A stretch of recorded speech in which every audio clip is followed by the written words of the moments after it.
Hello, and welcome to the First Unitarian Universalist Society of Burlington, Vermont. I am Melinda Lee, and I'm a member of the Worship Associate team here. Unitarian Universalists come from many traditions and spiritual backgrounds, and we welcome all who share our commitment to build a world community based on justice, compassion, and respect for our environment, and are searching for meaning in our lives. We here acknowledge that the property we enjoy and on which our buildings have been built is the unceded lands of the Abenaki peoples. And to learn more about our society, please go to our website. Feel free to tell us who you are, and if you wish, indicate if you want us to get back to you. We would be glad to do that. Many thanks for all who created the worship service today, especially our musicians, Sam Whitesell and James Stewart. I'd also like to mention Erika, Reif, and Michael Wright. Today also, we are welcoming back to our pulpit the Reverend Erika Barron, who actually grew up here in our UU congregation in Burlington.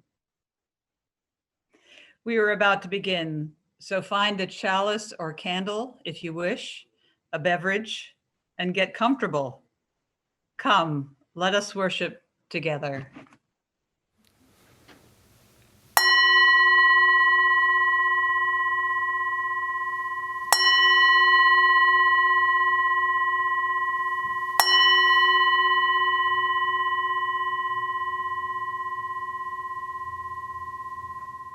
As I light this chalice, please join me in our chalice lighting words.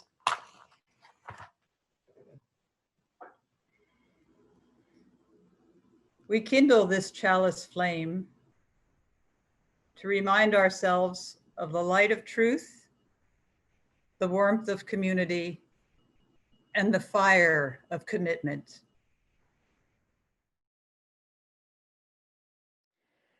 Our call to worship this morning is by Sherry Woodbury. Welcome who come in friendship, who long for genuine community. May you be graciously received here as your authentic self. Welcome who come with curiosity, full of questions or simply open. May you embrace wonder and encounter new delights. Welcome who come heavy with fatigue, weary from the troubles of the world or the troubles of your particular life. May you rest and be filled in this sacred space.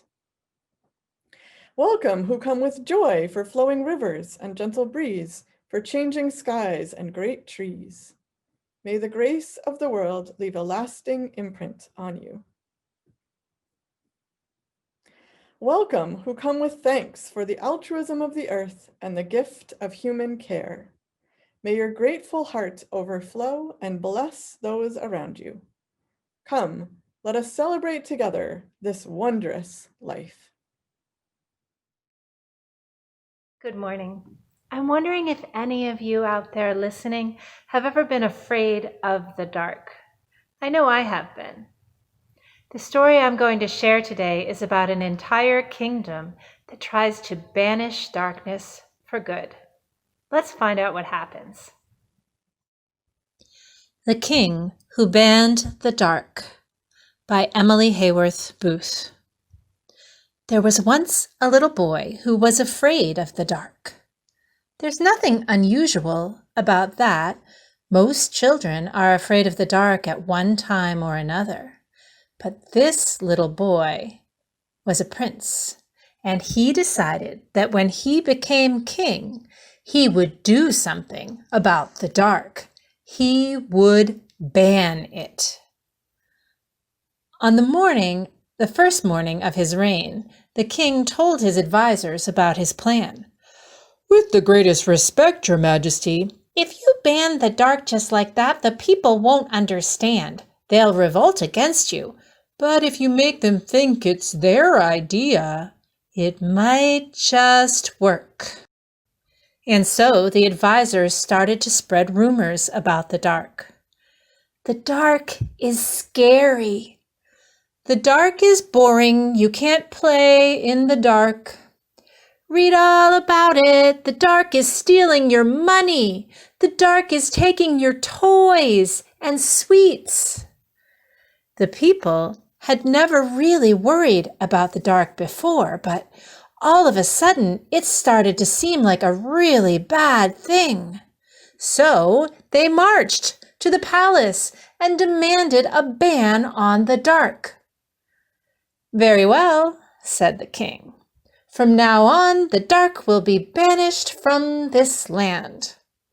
And because everyone had got what they thought they wanted, everyone thought they were happy. To make sure that it would never be dark again, an enormous artificial sun was installed above the palace. Left a bit, right a bit. Even when the real sun set, the artificial sun kept shining. All day and all night it glowed in the sky. Curtains were taken down, anti-dark hats were issued, lamps shone from every window 24 hours a day, 7 days a week. The people stayed up all night celebrating, which was easy because it never got dark. But soon, the people were tired of celebrating. In fact, they were just tired. With the lights on all the time, no one could sleep at all. And with no real nighttime, the days dragged on forever. The people had made a mistake. They realized pretty quickly that they needed the dark back.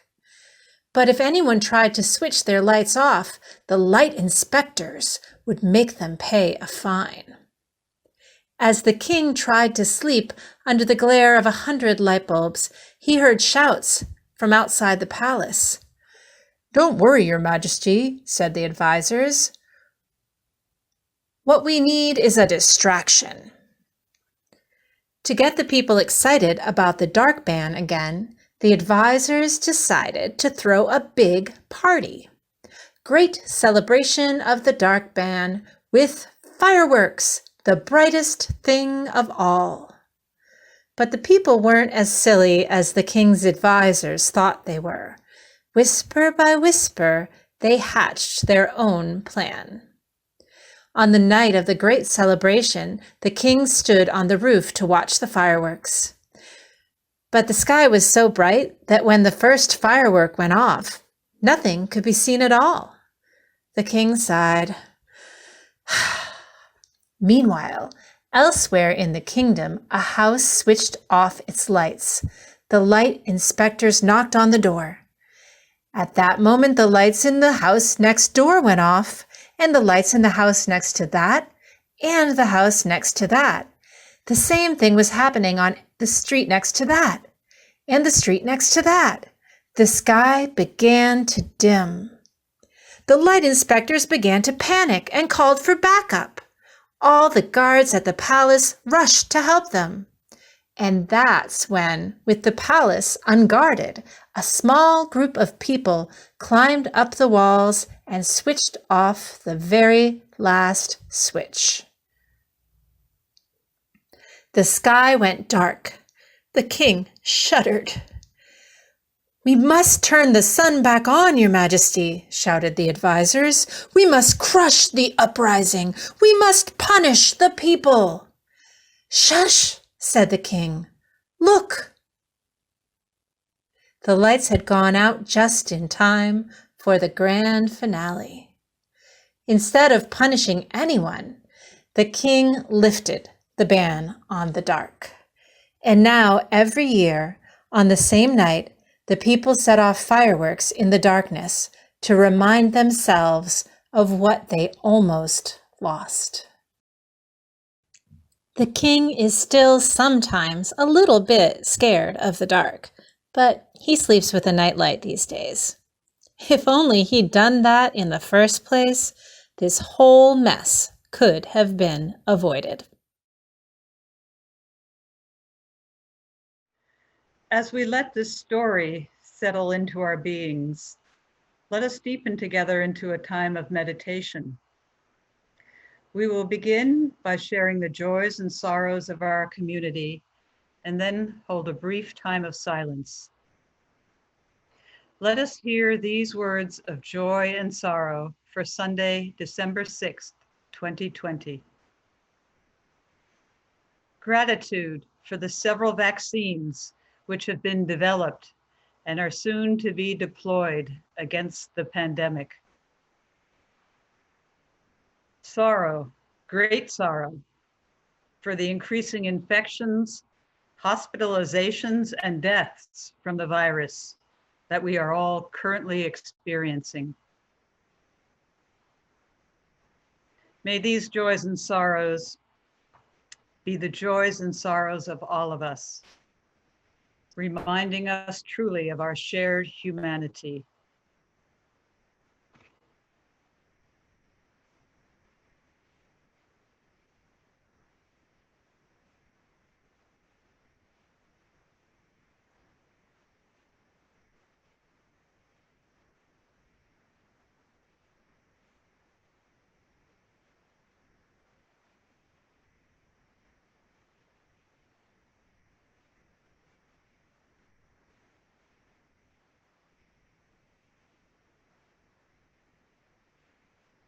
Amen, and blessed be.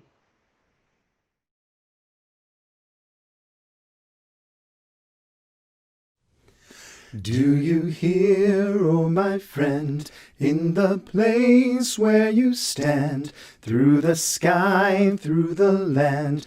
Do you hear, in the heights on the plain, in the vale on the main, in the sun, in the rain? Do you hear, Through the roar, through the rush, through the throng, through the crush, do you hear in the hush of your soul, hear the cry, fear won't still, hear the heart's call to will, hear a sigh starting shrill in your soul,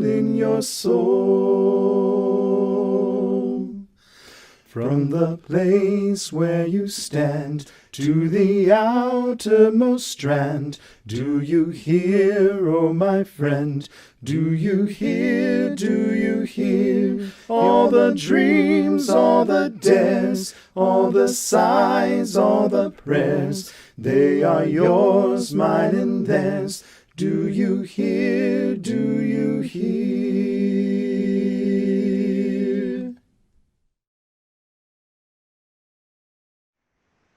November and December are the most challenging months of the year for me, due especially to the diminishing amount of sunlight and the many cloudy hours. Being seasonally affected often lowers my mood and inhibits my ability to gracefully move through the day.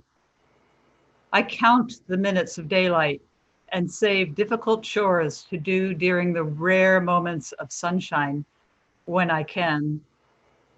I know to the day when there is noticeably more light here in northern Vermont, in my reckoning, usually after the first week in January.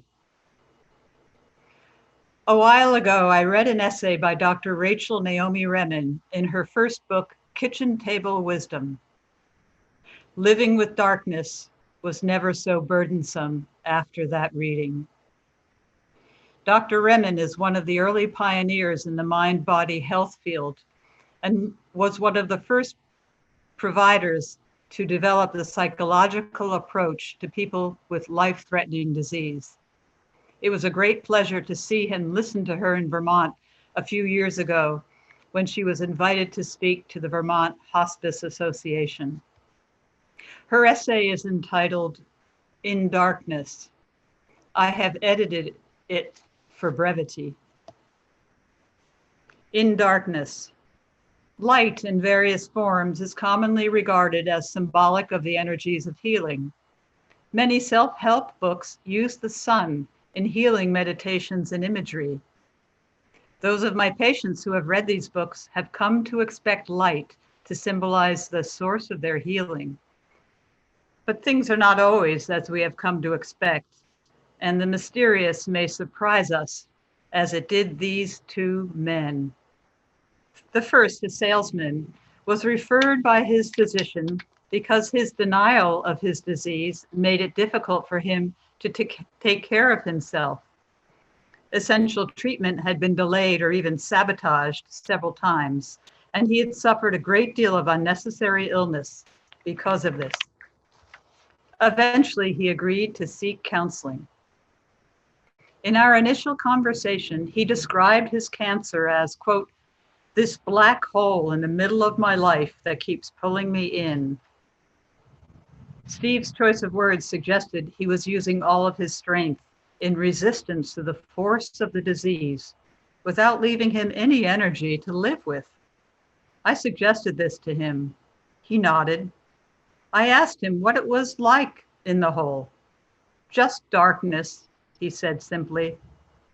I invited him to explore this with me in his imagination, to allow himself to be pulled into the hole, just to see what it was like. He hesitated only for a moment. Then he closed his eyes and began to enter into his own image. The following comments are from her session notes. Each one is separated by several minutes of silence. He said, "There is darkness, big darkness. I am floating.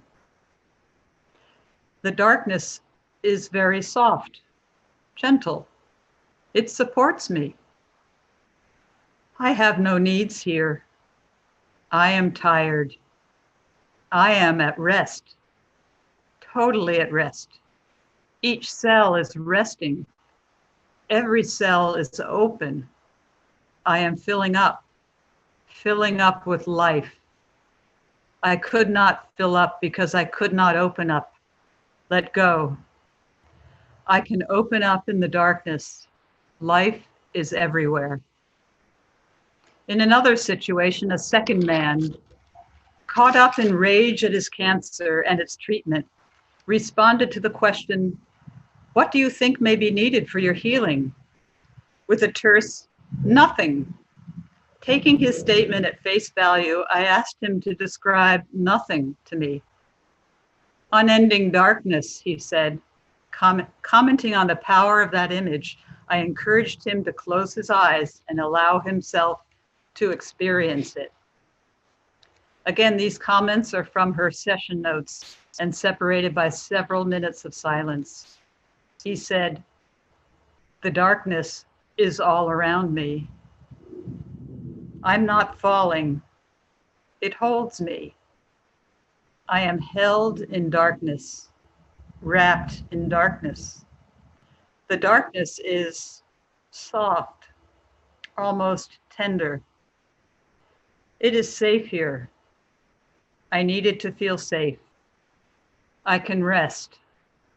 I am so tired. No pain here, no hunger, no need." These patients and the many others who have had such experiences were taken by surprise by the power of their spontaneous imagery. We often think of health and sickness as an expression of the goodness-evil polarity. Most languages reflect this identification.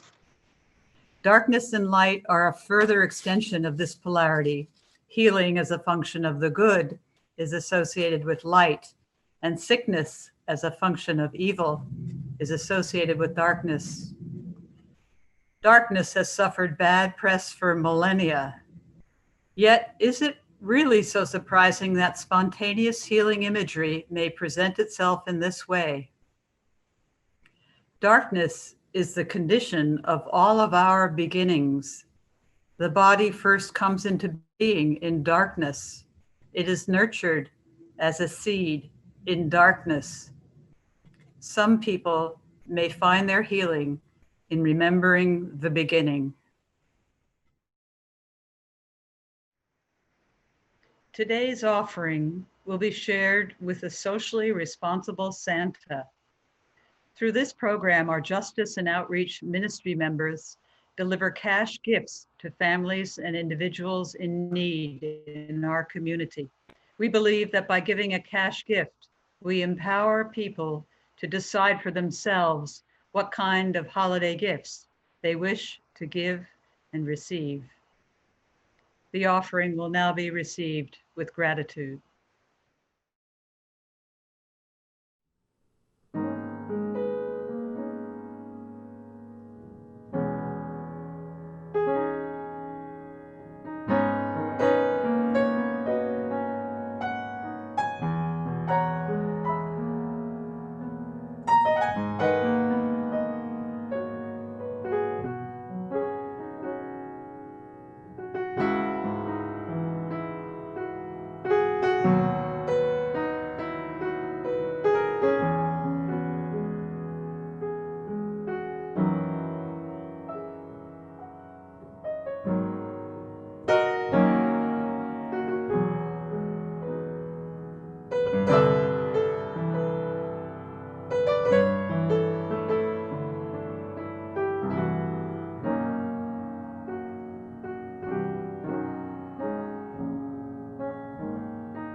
Please join me in our offering dedication. With gratitude, we dedicate these gifts in the service of our mission to inspire spiritual growth, care for each other and our community, seek truth, and act for justice.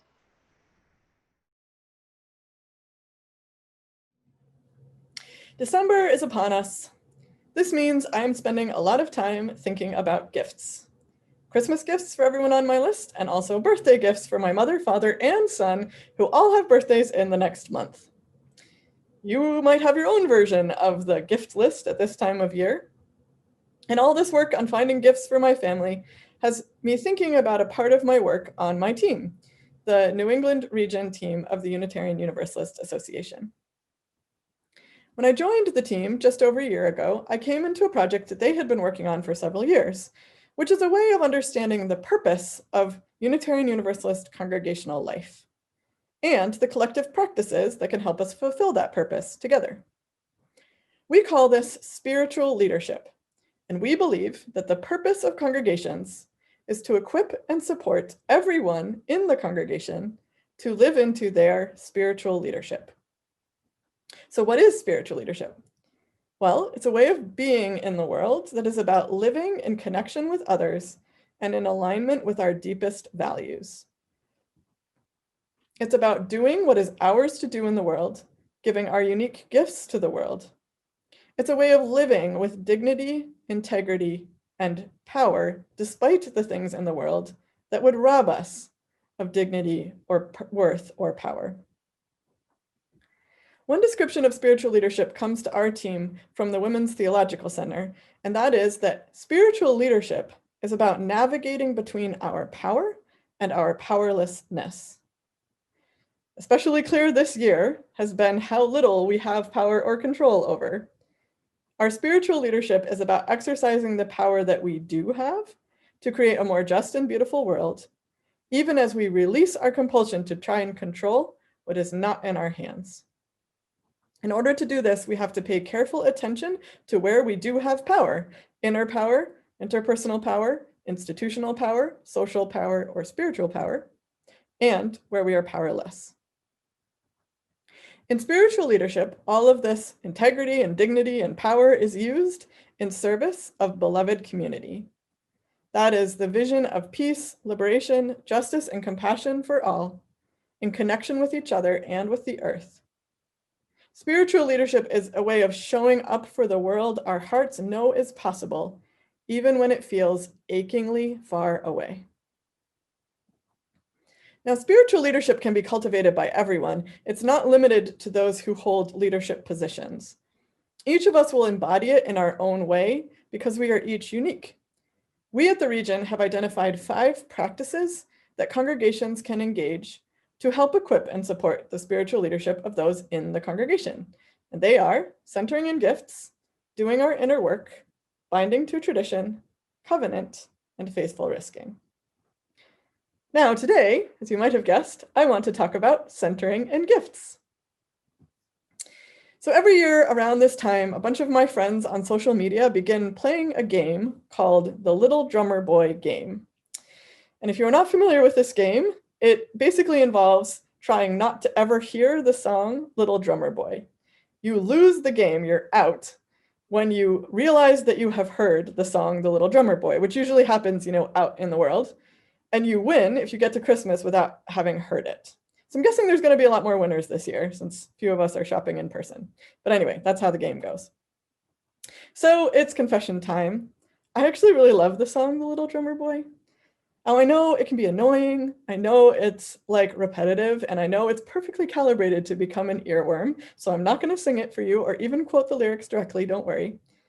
But I do want to tell you why I actually do like this song. Because it's a song about someone finding the unique gift that he has to bring. And it's about him decided to bring it, even though he's not quite sure it's worthy. And it's a song about the gift being generously received, first by Mary and then by Jesus. It's a song that reminds us that we all have a gift to bring to the world, and that each of our gifts are worthy, even if they don't look like what we imagine a valuable gift would be. Our team's understanding of the practice of centering in gifts has been deeply informed by Malidoma Some, who is an elder of the Dagara people in Burkina Faso in West Africa, who understands his mission to be bringing the wisdom of his people to the rest of the world. My colleague, Mek Groot, has studied with him extensively, and she has brought his understanding of gifts to us.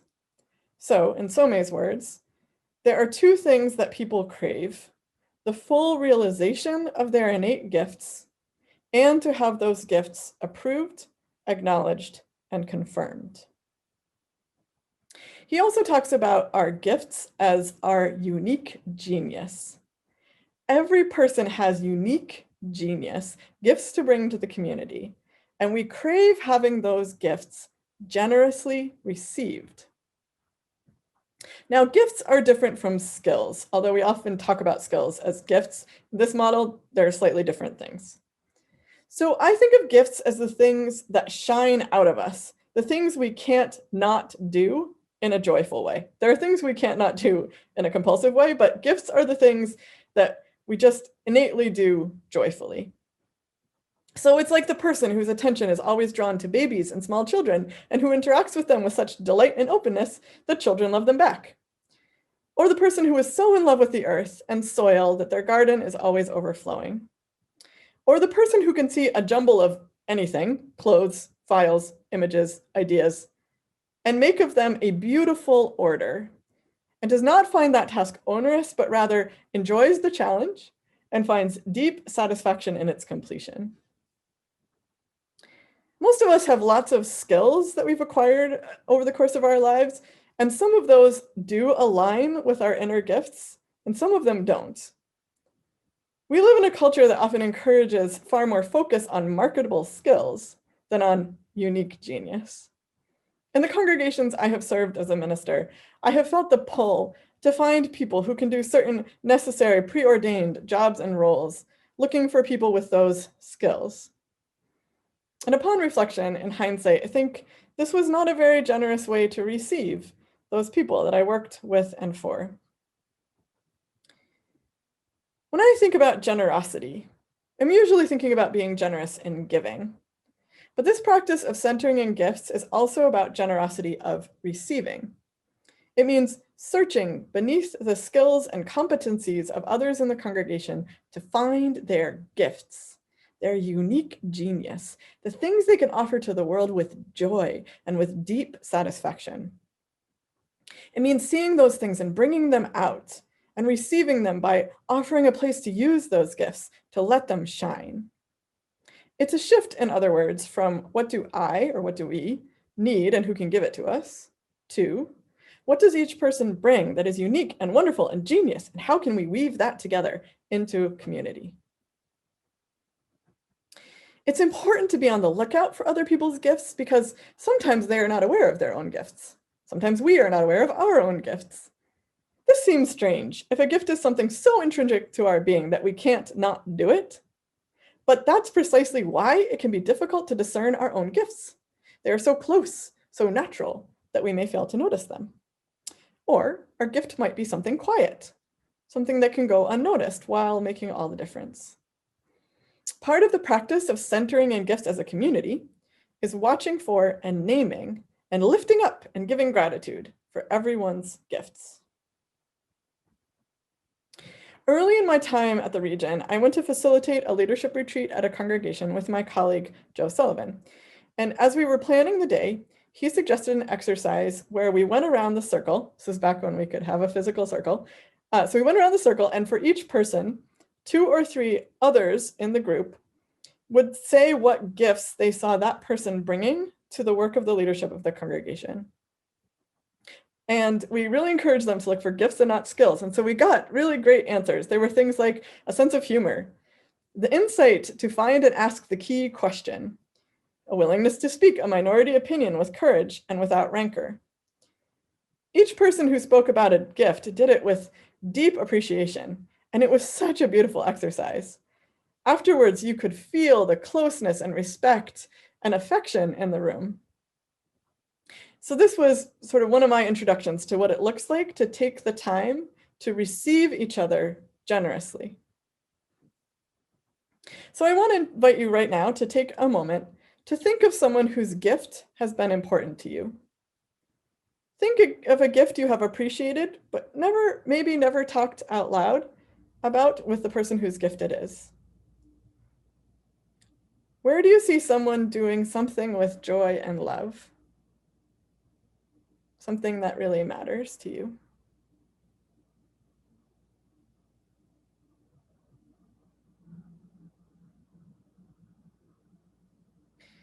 And then take a moment in your heart to say thank you for that gift.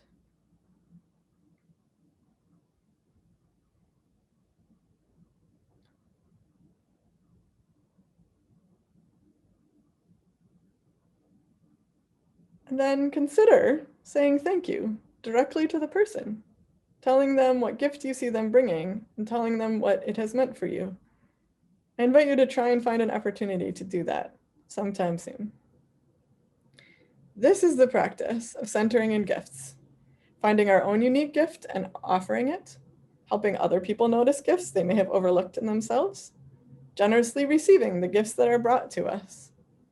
It's a practice about how we relate to each other as people in community together. And we can talk about the same practice of seeking out and generously receiving gifts in other places.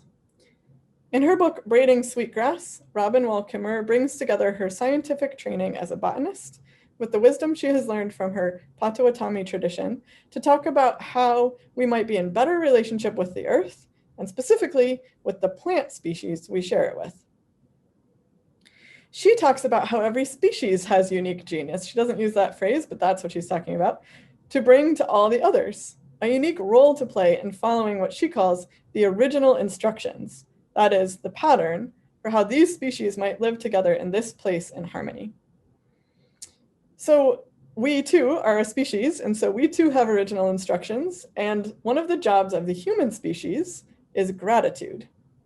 We are the ones who are meant to know how to say thanks. In order to say thanks, we have to first notice what the other species bring to us and to their environment. So this practice is also about receiving these things specifically as gifts. Everything that we need to sustain our physical lives comes from outside of us.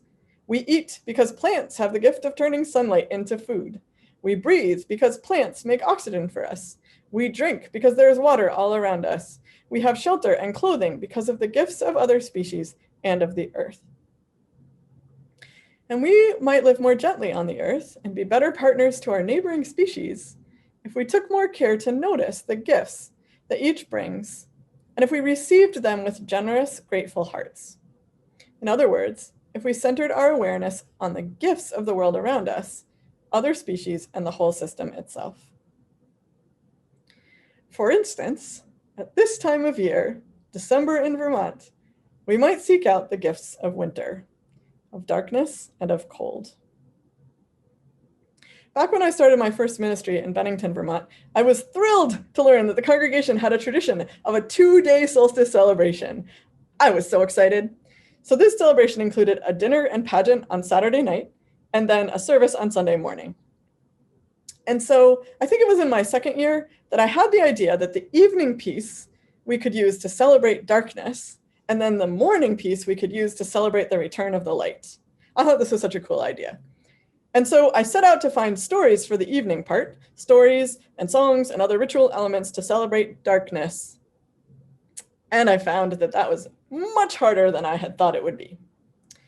After some initial lack of success, I found myself in a bookstore, looking through every single picture book in the place, trying to find a story that celebrated darkness.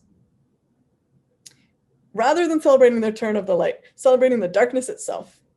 And eventually I found something that I could make work, but I was really surprised at how hard that was.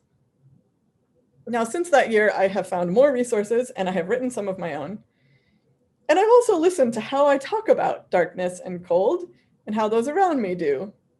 And I find that both darkness and cold are much maligned. And yet we know now, perhaps more than any other era in human history, just how precious cold and darkness are in a world that has grown too light and too warm. The practice of centering in gifts might help us to rebalance our relationship to winter. What are the gifts of darkness? Does winter have a unique genius all its own? I think that those of you who live in Vermont, I know we might have guests from farther away, but most of you live in Vermont, must have some appreciation of winter or we wouldn't choose to live here. The Reverend Dr. Hope Johnson thinks there are gifts in darkness. She says, "Darkness brings relief from the blinding sun, from scorching heat, from exhausting labor. Night signals permission to rest, to be with our loved ones, to conceive new life, to search our hearts, to remember our dreams. The dark of winter is a time of hibernation. Seeds grow in the dark, fertile earth." And Greta Crosby says, "Let us not wish away the winter. It is a season to itself, not simply the way to spring. When trees rest, growing no leaves, gathering no light, they let in the sky and trace themselves delicately against dawns and sunsets. The clarity and brilliance of the winter sky delight. The loom of fog softens edges, lulls the eyes and ears of the quiet, awakens by risk the unquiet. A low, dark sky can snow, emblem of individuality, liberality, and aggregate power. Snow invites us to contemplation and to sport. Winter is a table set with ice and starlight. Winter dark tends to warm light, fire and candle. Winter cold to hugs and huddles. Winter want to gifts and sharing. Winter danger to visions, plans, and common endeavoring, and the zest of narrow escapes. winter tedium to merrymaking. Let us therefore praise winter, rich in beauty, challenge, and pregnant negativities. So I invite you now to take a minute to think about what gifts the darkness holds for you. What are your favorite things about winter? And can you find the gift in the cold? Take just a moment to think about those things.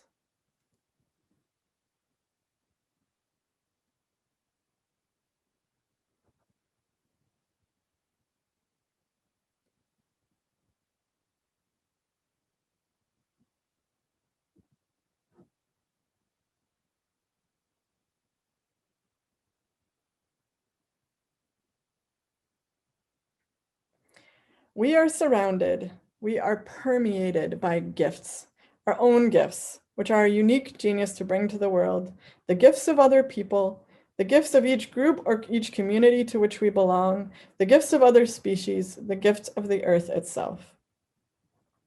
During the season of darkness, we are invited to stillness.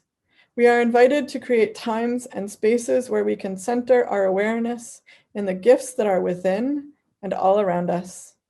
We are invited to receive them generously, gracefully, gratefully, with our whole hearts. May it be so.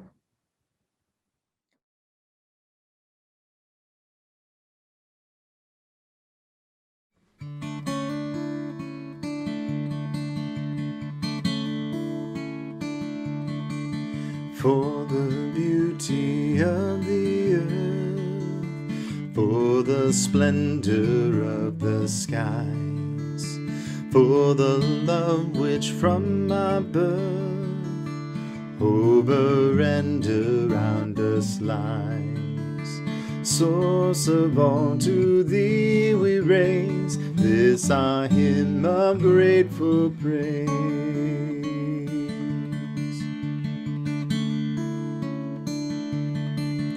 For the joy of ear and eye, for the heart and mind's delight, for the mystic harmony, linking sense to sound and sight. Source of all, to thee we raise this our hymn of grateful praise.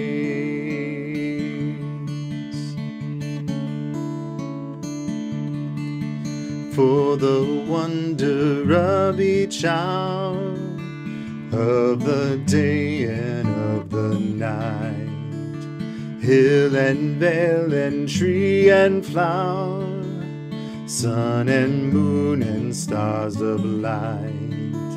Source of all, to thee we raise this our hymn of grateful praise.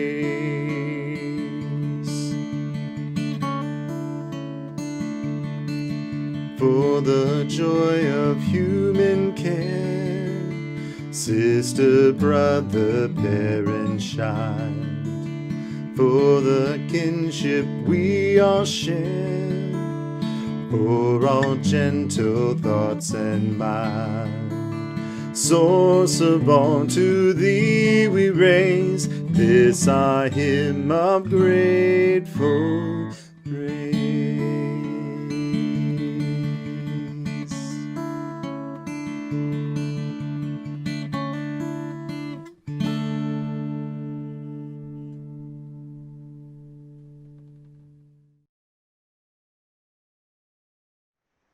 Please recite with me our chalice extinguishing words.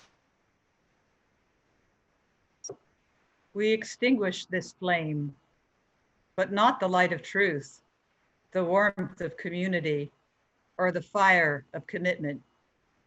These we carry in our hearts and share with the world and one another until we are together again.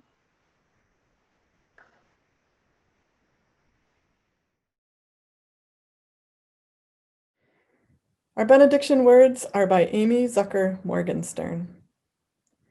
Blessed is the dark in which our dreams stir and are revealed. Blessed is the dark of the earth, where seeds come to life. Blessed are the depths of the ocean, where no light shimmers, the womb of all earthly life.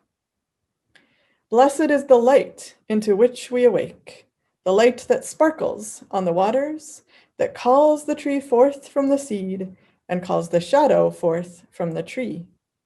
Blessed are we as we move through darkness and through light. Go in blessing.